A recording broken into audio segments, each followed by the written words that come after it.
முடியவில்லை. ஆனாலும் கூட அவன் நம்பிக்கை மாறவில்லை, அவன் விசுவாசம் மாறவில்லை. இவ்வளவு துன்பம் வந்ததே என்று அவன் குறைபட்டுக் கொள்ளவில்லை. அவன் சொன்னான், நான் நிர்வாணியாக வந்தேன், நிர்வாணியாக போகிறேன். கொடுத்தார், எடுத்துக்கொண்டார். இந்த மனப்பக்குவம் எனக்கு நேற்றைக்கு கொடுத்தார், இன்றைக்கு எடுத்துக்கொண்டார் என்ற எண்ணம் அவனுக்கு இருந்தது. அவன் கடைசியில் சிநேகிதர்களுக்காக ஜெபிக்கிறான், தனக்காக அல்ல.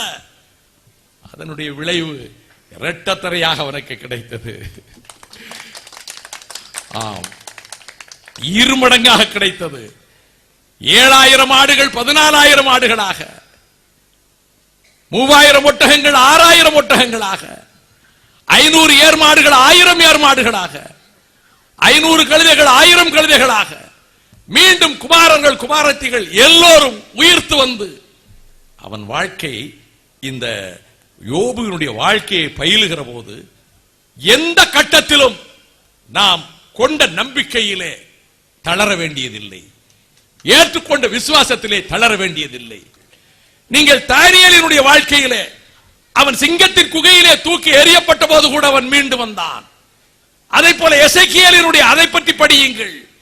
எல்லாவற்றையும் விட நம்மை விட 1000 மடங்கு பலம் கொண்டவனை எதிர்க்கிற போதும் அஞ்ச தேவையில்லை. இமய பர்வதத்தை போன்ற தோற்றத்தோடும் பிரம்மாண்டமான ராட்சசராக, அவன் கையிலே பட்டயம், அவன் உடம்பெங்கும் பூரண கவசம், அவனை எதிர்த்து எவருமே நிற்க முடியாது, பர்வதங்களையும் பந்தாடுகின்ற பராக்கிரமம், இவ்வளவும் கொண்டவன் தானே கோலியாத்.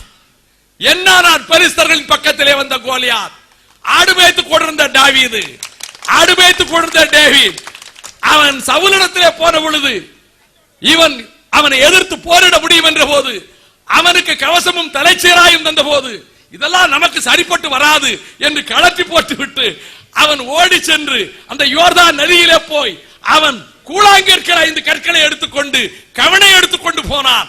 என்ன சொன்னான்? ஒரு தெள்ளு பூச்சியை போல பார்த்து சொன்னான், நீயா என்னை எதிர்த்து சண்டைக்கு வருகிறவன்?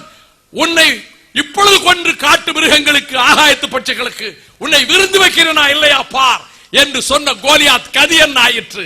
ஒரே ஒரு கவன், அந்த கவனால் அந்த கல்லால் கூழாங்கல்லால் அடித்த போது நெற்றி பொட்டிலே விழுந்து முகம் குப்புற விழுந்து செத்தான். அவன் பட்டயத்தை எடுத்து அவன் தலையை வெட்டி எடுத்துக் கொண்டு போனான் டேவிட். சவுல் கொண்டது 1000, தாவீது கொண்டது 10,000 என்ற பாடல்